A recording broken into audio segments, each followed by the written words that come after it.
Gloire au Seigneur.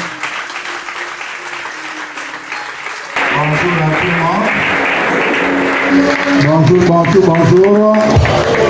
C'est un privilège et c'est aussi la joie pour moi d'être debout ce matin et partager la révélation du jour avec vous. Nous voudrions lire ce matin dans le livre d'Ésaïe, chapitre 45. Nous allons lire à partir du verset 1 jusqu'au verset 3. Ainsi parle l'Éternel à son oint. Il faut retenir le mot oint parce que c'est ce qui fera l'objet de notre méditation ce matin. À Cyrus, qui le tient par sa main pour terrasser les nations devant lui et pour relâcher la ceinture des rois, pour lui ouvrir les portes afin qu'elles ne soient plus fermées. Je marcherai devant toi, j'aplanirai les sentiers montueux, je romprai les portes des reins et je briserai les verrous de fer. Je te donnerai des trésors cachés, des richesses enfouies, afin que tu saches que je suis l'Éternel qui t'appelle par ton nom. Mais je voulais parler ce matin. Je ne veux pas parler de ce que toi tu te dis de toi-même. Je ne veux pas parler de ce que les gens disent de toi. Je ne veux non plus parler de ce que le diable dit de toi. Il arrive que dans la vie, nous oublions l'essentiel. Plusieurs personnes se focalisent dans ce qu'ils pensent d'eux-mêmes. Mais il y a une différence entre ce que je me dis de moi-même, entre ce que les gens disent de moi, et entre ce que Dieu dit de moi. Le plus important dans tout ça là, c'est pas d'abord même ce que moi-même je me dis de moi. Le plus important, c'est ce que Dieu dit de moi. Parce que les pensées de l'homme ne sont pas les pensées de Dieu. Mais il n'y a que les desseins de l'Éternel qui s'accomplissent. C'est pour dire, c'est mieux de vivre de ce que Dieu dit de toi. Mais n'oublions pas que la parole a une puissance. Ce n'est pas ce qui rend qui suit l'homme, mais c'est ce qui sort. Ce qui sort, ce n'est que la parole. De la même manière que tout a été créé par la parole a également une puissance. Si tu as saisi exactement ce que Dieu dit de toi, quand tu sortiras d'ici, quel que soit ce que tu recevras de quelqu'un, tu sauras simplement que ce qui compte et ce qui s'accomplira dans ma vie, ce n'est pas ce que tu penses de moi. Ce ne sont pas tes déclarations à mon endroit. C'est ce que Dieu pense de moi. Généralement, les paroles que nous retenons, ce sont celles qui viennent de ce qu'on peut appeler la bouche autorisée pour toi. Et si tu as pris un prophète comme une bouche autorisée, et que ce prophète dise que tu es bloqué, que tu le veuilles ou pas, tu accepteras que tu es bloqué. Malgré ce que Dieu pense de toi. Parce que pour toi, Dieu n'est plus une voix autorisée. Nous ne mettons en pratique que ce qui sort, s'il vous plaît, d'une voix autorisée. Et chacun de nous sait qui est la voix autorisée pour lui. Mais vous savez, vous pouvez partir chez quelqu'un pour lui porter conseil. Mais si ne vous considérez pas comme une voix autorisée, ça rentre là, ça sort là-bas. Et les gens se sont posé la question à l'époque. Quelle est la voix autorisée de ce monsieur? Qui il écoute dans sa vie? Même quand vous voulez aller reprendre quelqu'un, même si vous voulez faire du bien à une personne, essayez d'abord de voir quelle est la voix autorisée. Et vous pouvez vous confier à cette personne-là, qui est la voix autorisée, et qui transmettra le même message, que lui n'aurait peut-être pas pu accepter avec vous, mais qu'il acceptera avec la voix autorisée. Le dimanche passé, on a parlé du sceau. Le sceau, c'est le cachet. Le cachet ne se met qu'à la fin. Jamais au début, jamais au milieu. C'est à la fin d'une correspondance. C'est à la fin d'une décision. C'est à la fin d'un décret. C'est à la fin qu'on met le cachet. Dans ce passage que nous venons de lire, le mot le plus important que nous allons, seulement ce mot-là, c'est le mot « oint ». Quand nous parlons de « oint » là, Il s'agit d'un roi. Il s'appelle Cyrus. Mais il n'était pas chrétien. Il n'était même pas croyant. Il n'appartenait pas au peuple d'Israël. C'était un païen. Mais ici, ce n'est pas un prophète qui parle. Ici, c'est l'Éternel qui parle. Et il parle à son oint. Et le oint là, c'est le païen. C'est celui qui était roi. C'est à ce païen-là, à ce incirconcis-là, que Dieu donne un qualificatif oint. Rappelez-vous que dans la Bible, en dehors de là, vous trouverez le oint, c'est Jésus. Mais comment, en toute honnêteté, de vous à moi, il va donner le mot oint à un individu qui n'appartient même pas au peuple juif? Et le même adjectif là, c'est le seul dans le Nouveau Testament qui va donner mon oint. Je me suis posé vraiment 1000 questions. Mais si même un païen, pour Dieu, il le considère de oint, mais qui suis-je? Moi, qui ai accepté Jésus comme sauveur et Seigneur personnel, il m'a lavé, il m'a purifié, il m'a choisi, il m'a établi. Il m'appellera finalement comment? Frères et sœurs, la seule chose c'est que Cyrus s'est démarqué. Dans l'histoire du peuple juif, si vous lisez la Bible, dans Esdras chapitre 1, verset 1, verset 4, il s'agit de la loi Cyrus. C'est le décret que lui, en tant que roi, il va prendre pour mettre fin à 70 années de captivité du peuple d'Israël. Comment un Dieu 3 fois saint peut-il qualifier un païen de oint? Le même titre qu'il donnera à son fils unique. Mais je crois que Dieu avait ses raisons. Ça, c'est ce qu'il a dit à les païens. Mais qu'est-ce qu'il dit de toi qui es là? Si Cyrus, en tant que païen, était oint, ce que je suis oint. Ce que toi tu es oint. Quand nous disons nous ne sommes pas n'importe qui, s'il vous plaît, parce qu'il y a des choses qui ne sont que pour nous. Amen. Le oint, c'est pas quelqu'un qui dit que je suis oint. Vous me voyez avec tous les péchés possibles. Vous me voyez avec toutes les couleurs possibles. Vous me voyez double. Peu importe de comment vous me voyez. Mais Dieu me dit, à moi, je suis oint. Il n'a pas demandé la vie de tes voisins. Il n'a pas demandé la vie de tous ceux qui sont autour de toi. Il t'a simplement dit, tu es moi. La parole la plus importante dans la vie, c'est la parole de ce que Dieu dit de toi. Dieu n'a plus rien à penser de moi. Il a déjà tout proclamé à ceux qui me concernent. Il suffit simplement que je m'approprie de ce que Dieu dit de moi.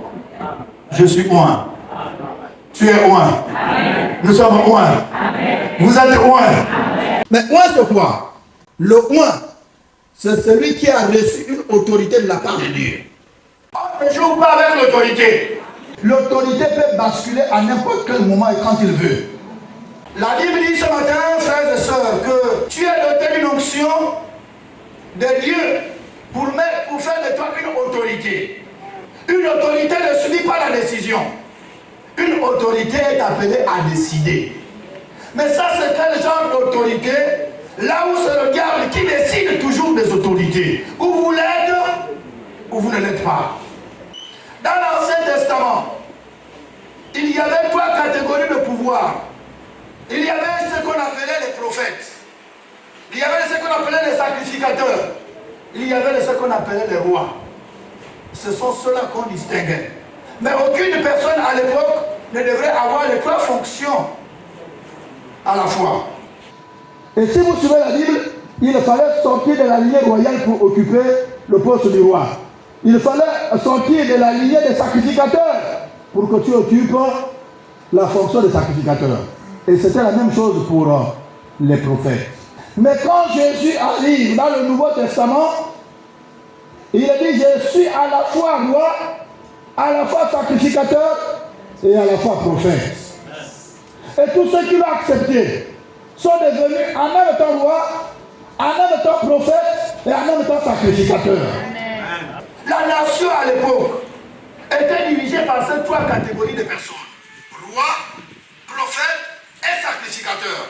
Le roi, parce qu'il avait une responsabilité royale pour diriger, pour commander, pour décider. Mais s'il vous plaît, il y avait aussi les prêtres pour faire monter les parfaits vers le Seigneur, pour offrir des sacrifices à l'endroit du peuple et même de leur propre vie. Mais il y avait aussi cela qu'on appelait les prophètes, pas les prophètes que vous avez aujourd'hui. Et dans le Nouveau Testament, moi j'ai les trois choses à la fois. Parce que je suis oint. Du fait que je suis oint, je suis prophète. Je peux prophétiser sur ma propre vie. Voilà ce qui me donne le droit ce matin, également de prophétiser sur vous. Pas d'être voyant. C'est comme Dieu, quand il dit je suis. Ça veut dire il ne varie pas. C'est pas il sera. C'est pas il était. Mais c'est je suis. Je n'étais pas moi, je ne serai pas moi, mais je suis moi. Du fait que je suis moi, tous les jours je déclare que je suis moi. Et je le suis. Nous sommes moi, frères et sœurs. Pas pour subir les décisions. Un point décide. Un point anticipe. Le point là, c'est qu'on t'a mis à part. Le point là, c'est qu'on t'a investi. Le point là, c'est qu'on t'a donné le pouvoir et l'autorité. Il a dit pour un païen, mais il le dit aussi pour toi, parce que toi tu es lavé par le sang de Jésus. Et du fait que tu es lavé par le sang de Jésus, Dieu t'a mis à part. Si tu as reçu une autorité sacrée, tu n'as plus besoin de mener une telle vie. Ça ne convient pas au point que tu es. Même si on a dit que dans cette famille-là, vous ne réussirez pas, oui, c'est ce qu'on a dit. Mais ce matin, il te dit, tu es oint. On ne peut pas t'oindre, s'il te plaît, s'il n'y a pas une action à mener dans ta vie. Ce n'est pas possible. Ce n'est pas pour nous décorer. Je ne suis pas oint pour une décoration. Je suis oint pour décider. Je décide des événements dans ma famille. Je décide des situations dans ma propre vie. L'objectif de moi là, c'est de décider sur certains événements qui traversent ta vie.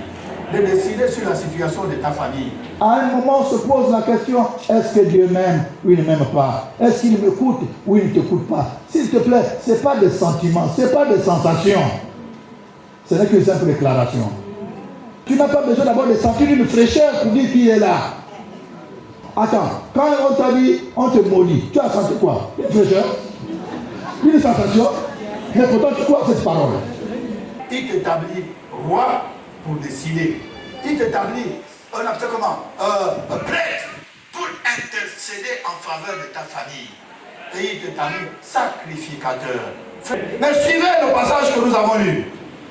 Ainsi parle l'Éternel à son oint, à Cyrus, qui le tient par sa main, pour terrasser les nations devant lui, pour relâcher la ceinture de roi, pour lui ouvrir les portes, afin qu'elles ne soient plus fermées.